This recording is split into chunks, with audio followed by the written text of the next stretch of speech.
First of all, thank you all very much for coming here. We're really looking forward to doing this symposium. My name is Vic Strecher, and I'm going to be the moderator of the symposium.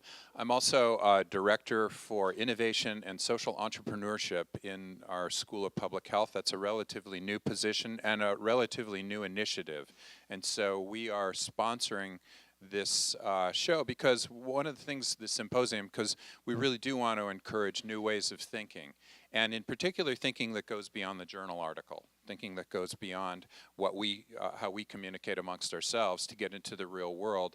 And the other co-sponsor is the University of Michigan Center for Health Communication Research. And that's run by Ed Saunders. And where is Ed? Oh, there he is. Okay. So Ed has been, and Larry Ahn is the director, but Ed has been the associate director of the center for 17 years, something like that, quite a long time.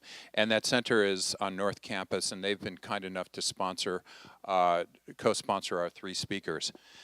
The way we're going to do this, we decided to bring in speakers who had real-world expertise in storytelling. Why storytelling? I think you're all here, most of you probably understand that storytelling has been around as long as mankind has been around, at least 40,000 years. We've been telling stories. And also a fair amount of recent data suggests that telling a person a story may have a greater impact on them than providing advice when it comes to change.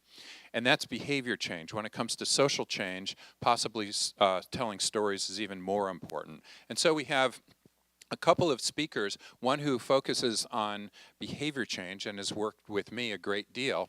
And he is a professional storyteller, Monty Montgomery, and I'll introduce him in a second. Another, Mike Masalam, has focused a great deal on social change.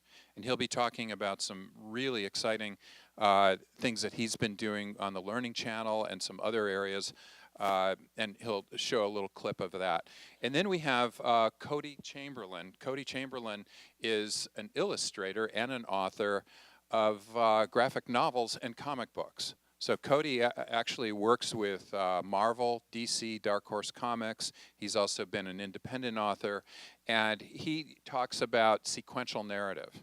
Cody and I are working together on a graphic novel because I felt that my next effort in trying to help people make changes in their lives could be produced as a story. So we'll see whether that works. But I've been working with Cody now for the last year and a half, and Cody goes to Comic-Con all the time, and he's often a speaker at Comic-Con. And when he's there are 7 other people in the audience who come up and say, "Oh, could you do this for us as well?" So Cody is a very well-respected speaker in the comic industry and in the graphic novel industry. So without further ado, I'm just going to go ahead and start with Monty. Monty is going to provide an outline, an overview of what it means to tell a story, the structure of an effective story, how to engage people, and I'll let him go ahead and talk about that real soon. Then we'll move to Mike Masalam and then to Cody. In between these speakers, the other speakers will be asking some questions and interacting. If there is a burning question, we can take those burning questions during those interludes. But I think what we're going to try to do is keep those interludes fairly short and save plenty of time at the end so that we can have an overall discussion. Is that fair? Okay, so I'm going to go ahead and introduce Monty Montgomery. Monty has been a Hollywood screenwriter. He's a West Coast Screenwriter Guild member. He's been an author of children's books, including some real award-winning children's books. And very importantly, for me anyway, he's worked with me literally for the last 20 years developing stories and creating more engaging themes and formats for some of my work. And a lot of that has really resulted in positive results. So, and the way I first asked Monty to do this, I just said, I knew Monty I've known Monty for a long time. Oh, sorry, okay. She's a yours, Captain. Thanks. Okay. Yeah, the first rule of storytelling is don't let somebody else tell your story. Can you turn Vic, I mean, this isn't personal, but can you turn Vic's mic down? Because it's feeding back and mine isn't. It just, Okay. Okay. All right. So now I'm hearing feedback right there. Is somebody else live around here? I'll shut this off. Is that better? There's a live mic around here someplace. Is somebody on the phone? All right. Hey, you know what? I'm loud enough. You might be able to turn me down altogether. Or is it recording? All right. All right. All right, I'm going to open with a joke that I wrote when I was 8 years old. Knock, knock. That feedback's driving me crazy. That feedback's driving me crazy, too. Okay. Can we get feedback down in some way? Just turn it down some. All right, knock, knock. Metropolis. Metropolis, you won't open the door and let me in. Well, I was 8 years old, what do you want? Now, I'm going to come back to that joke in a minute, and you'll see why. Not because it's so funny, but because it makes a point. Now, a few years after I wrote that joke, I met Vic. I've known him for 40 years, I think. We were both like high school students together. And we went to high school together, and we sort of went to Michigan State together, although we didn't see each other much then. And then Vic went east and became a healer, and I went west to try to become a screenwriter and filmmaker person. And so a bunch of years went by, and I heard from Vic out of the blue, and he said, I'm in the public health business now. Will you come to Raleigh-Durham and help me with this problem? And I said, what's the problem?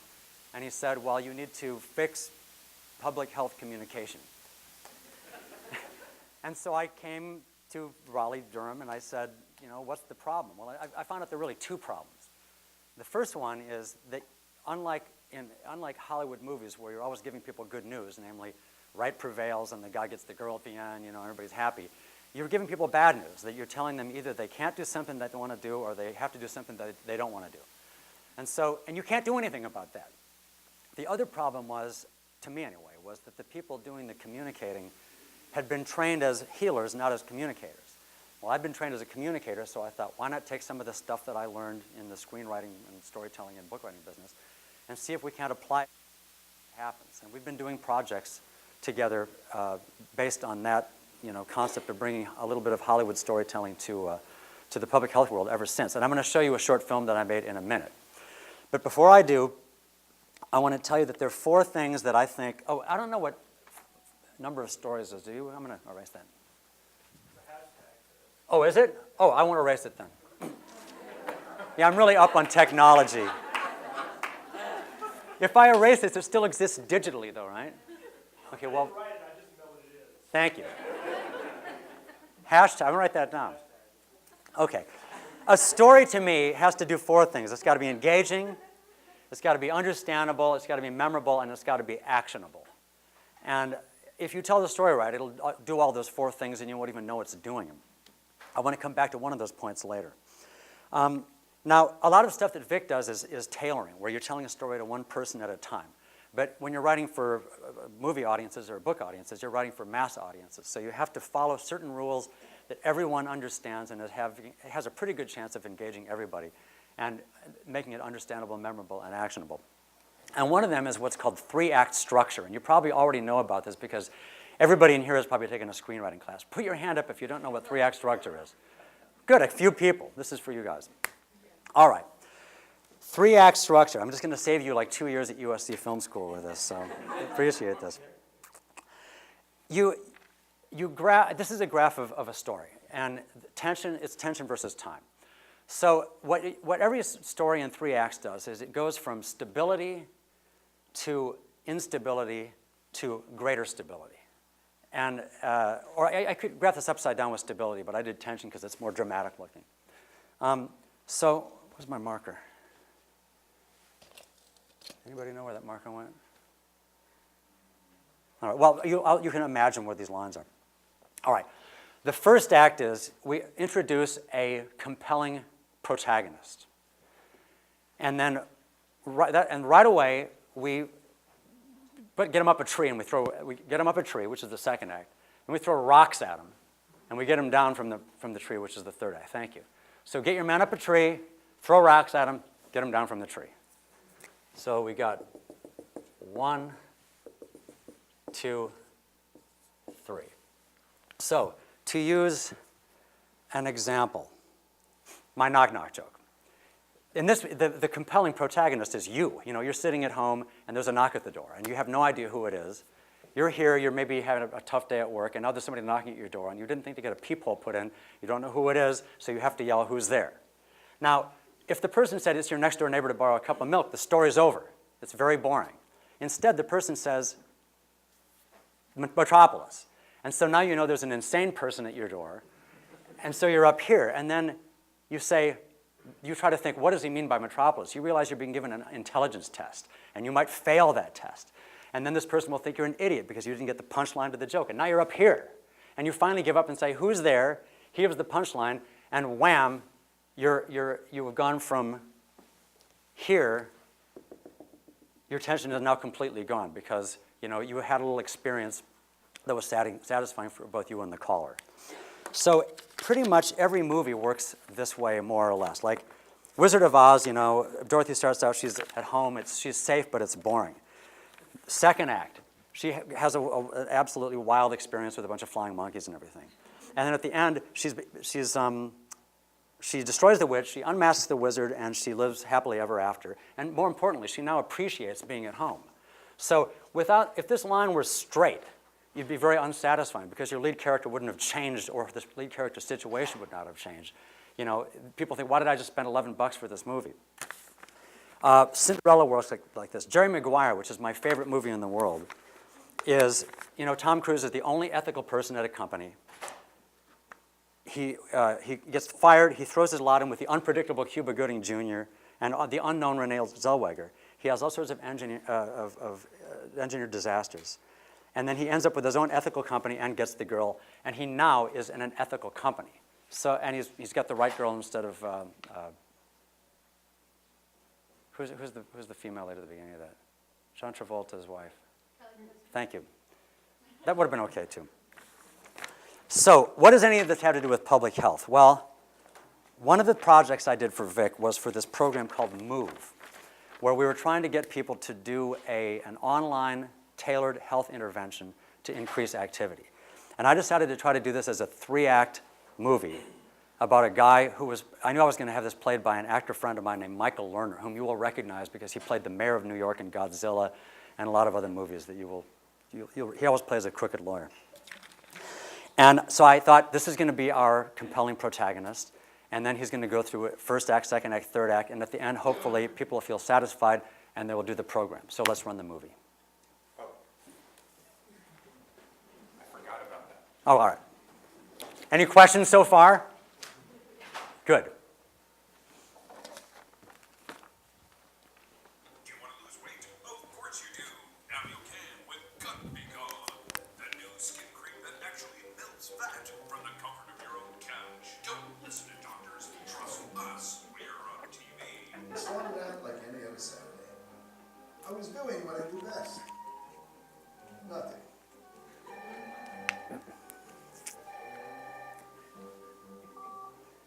Yeah, hello. Robbie! Hey, sweetie, how you doing? Oh, honey, I'd love to take you to the park, but your grandpa's really snowed under right now. Besides, my ball-playing days are way behind me. Look, never ends. Gotta go. Love you, squeezy, hug. Bye. It's open! I did an online interview a while back in exchange for some kind of reward. Maybe this was it.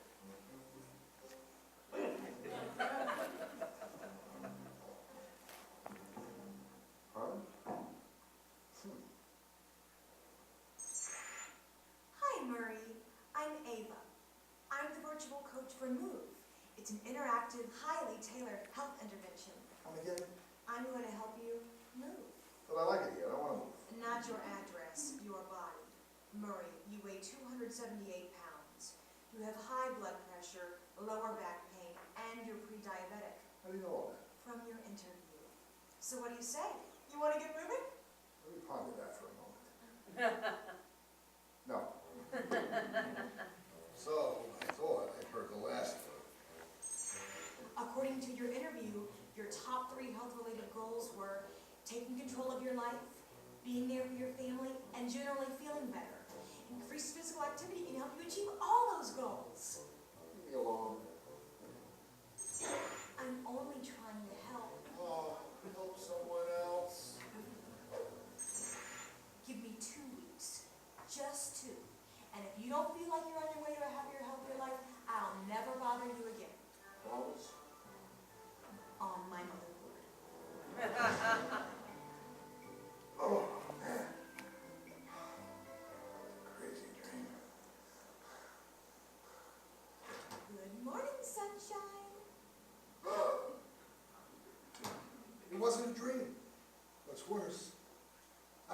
promise, which is something I never go back on.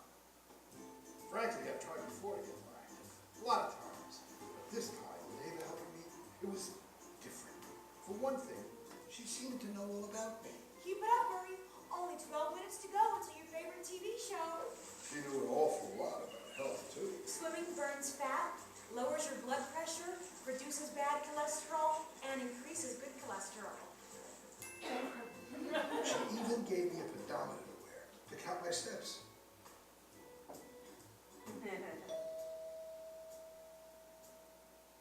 I'll admit it, the first few days were pretty tough. But Ava's program had a lot of great features, like a personal monitoring program called Step by Step, and she never gave up on me. How could I give up on her? 2 weeks flew by, and I found myself enjoying things I hadn't done in years. Walking, dancing, even gardening. Can you believe it? And that's when it hit me.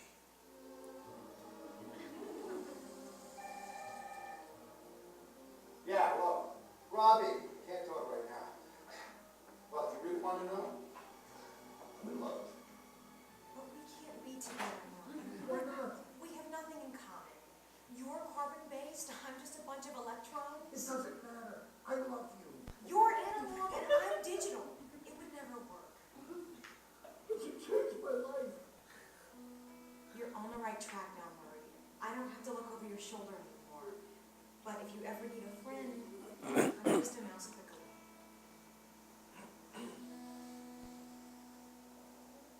Do you want to lose weight? Of course you do. Now you can with Gut Be Gone, the new skin cream that actually melts fat. And just what do you think you're doing? I gave you 2 weeks of my life and you broke my heart. No. Didn't you feel better? Didn't you start enjoying life? Yeah, sure, when I had something to live for. Well, maybe you can find something else to live for. Think about it.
Robbie, you better. Excuse me, do I know you? My name is Murray. I'd like you to meet a friend of mine.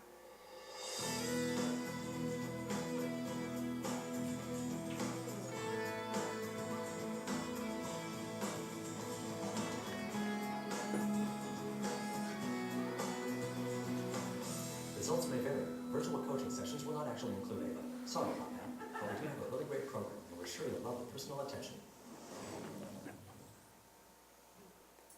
So that's the movie.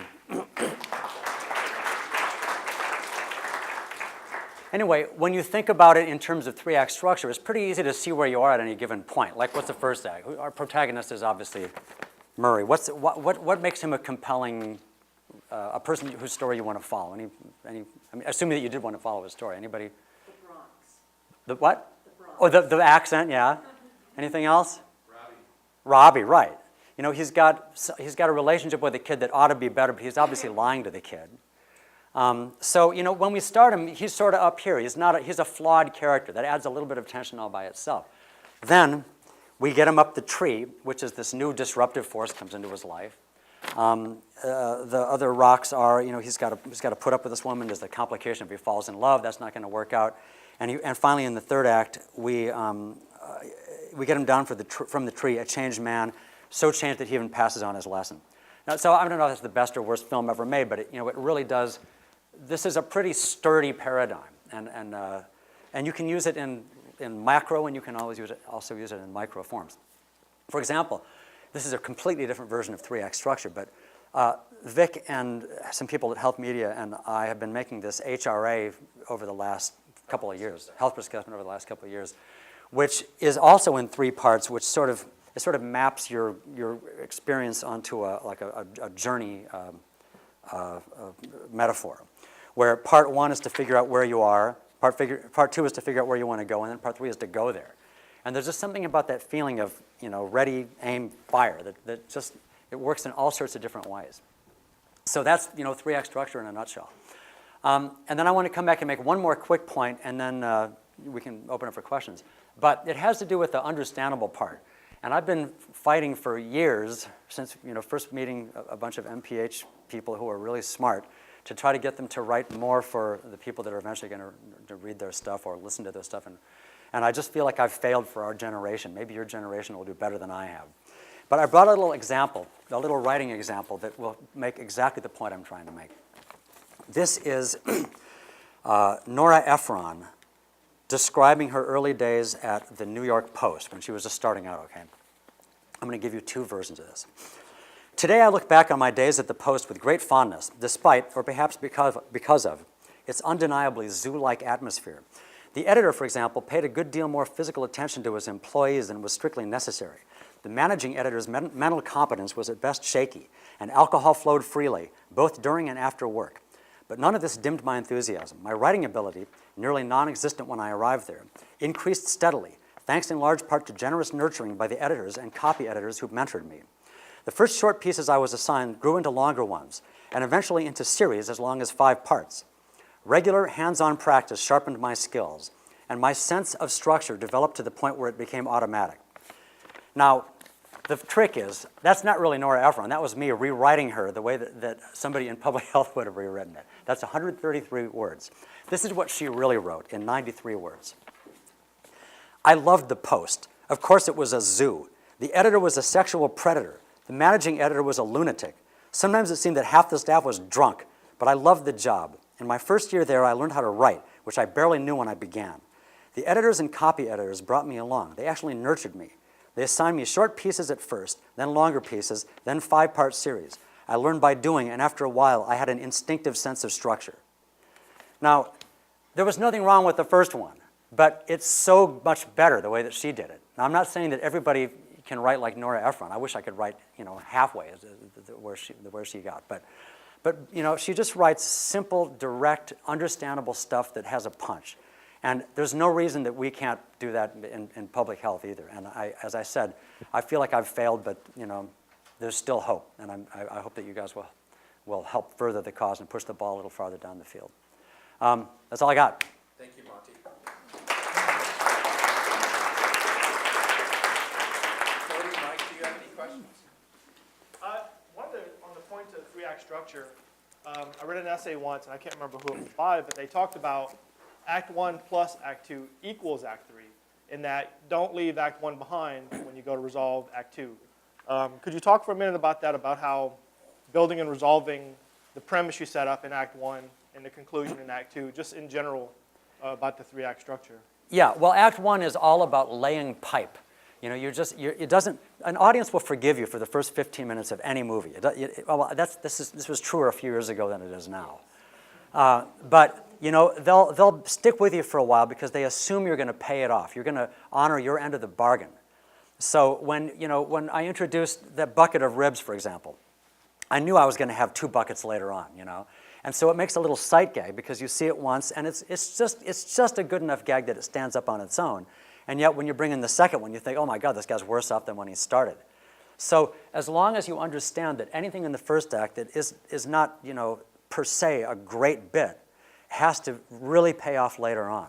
And everything gets built on everything else as you go. And very often when you write backwards, you do what's called backing in a gag, where there's something in the third act that you want to do, and then you think this would pay off better if I had laid a little extra pipe for it earlier on, because the audience gets that, I'm in on the joke feeling, That was in there for a reason. I now understand why the sled said Rosebud on it, That's like the greatest example of a backed-in gag ever written. Does that answer your question, sort of? It does, yeah. I had a question about those 4 points: engaging, understandable, memorable, and actionable. In your experience, which ones do you often find are not present in storytelling? Like, what one is the one that's often left out? In the public, Here, by the way? Okay. in the public health world, you mean, or everywhere? Both. Well, actionable, if you're making a movie or writing a book, the only action you need them to do is to have A, bought the ticket, and B, tell somebody else to go do the same thing. It's a lot easier than getting somebody to go out and do 10,000 steps on a pedometer. In public health, I mean, 4 is the big one. The first 3 are really in the service of the 4th one. If somebody doesn't do, the behavior change that you're looking for, the others are just pointless. All you've done is taken a few hours or days or weeks or dollars out of somebody's life that they're never going to get back. So, yeah, if the first 3 are right, then the 4th one will happen. And if any of the first 3 is wrong, you're doomed. Can you just say quickly how you got people to watch this one? That's for Vic. I mean, how did we get people to watch Well, this? I think what we did at Health Media is introduce this as part of the website. When people would get in, they would be able to learn more about MOVE by getting into this piece. It's also used for promotional purposes. How long do you have to tell your story, and how do you decide that? That's usually decided for you up front. If it's going to be a TV spot, you got 28 seconds. And you better tell the story in 28 seconds. And you can, as anybody who saw the Super Bowl. I mean, if you go back and look at those things, without feeling like you're forcing something into a Procrustean bed, those are told in 3-act structure. And you can do, the song 3 Blind Mice is in 3-act structure. 3 blind mice, 3 is like, if you guys are music majors, it's the 3rd. The 2nd, there's more dissonance, and then you land on the 1. That's like the shortest 3-act that there is. If it's a 5-minute, I mean, this was supposed to be, the budget decided that one. You gave me enough money, and I said, okay, you get 5 minutes worth, But on the other hand, I look at this now, and I could have knocked a minute out of it easily. There are places that move a little too slow, I think. So let's say a lot of people here, we're almost all in this public health field or a communication field, and we're thinking, at least I'm thinking, I couldn't do that. I mean, I couldn't create something that had that level of detail and understanding of the structure. How do we consider doing this? And then, is this 3-act structure relevant in all of our messages that we build? Whether we're building a video, a pamphlet, something on the web for a person. How do we generate it? When we generate a story, do we always think about this 3-act? No, I don't think so. I mean, if look for opportunities to use it, I guess is what I'm saying.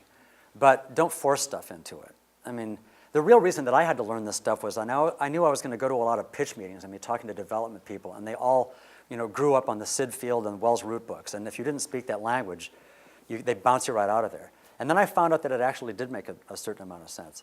To answer the first part of the question, if you want to, do this stuff, you can either learn how to do it, or you can learn how to work with people that already know how to do it, and you can guide them, which puts you in the position of the producer. And if you're the person that's causing it to be made, then you are the producer, and they have to do what you say. And you are the final arbiter, and you're the decider. And if you say, that joke wasn't funny enough, they got to go back and do it right. Or if you go out and test it and people are not going to the program, you got to go back and fix it. So the more you know about it, the better producer you can be, the better you can understand and work with the people who can, draw and tell stories and who can direct and do all the stuff that Mike does. Thanks. I think we're going to move to the next speaker. Yeah. Thank you very much, Monty. Thanks a lot.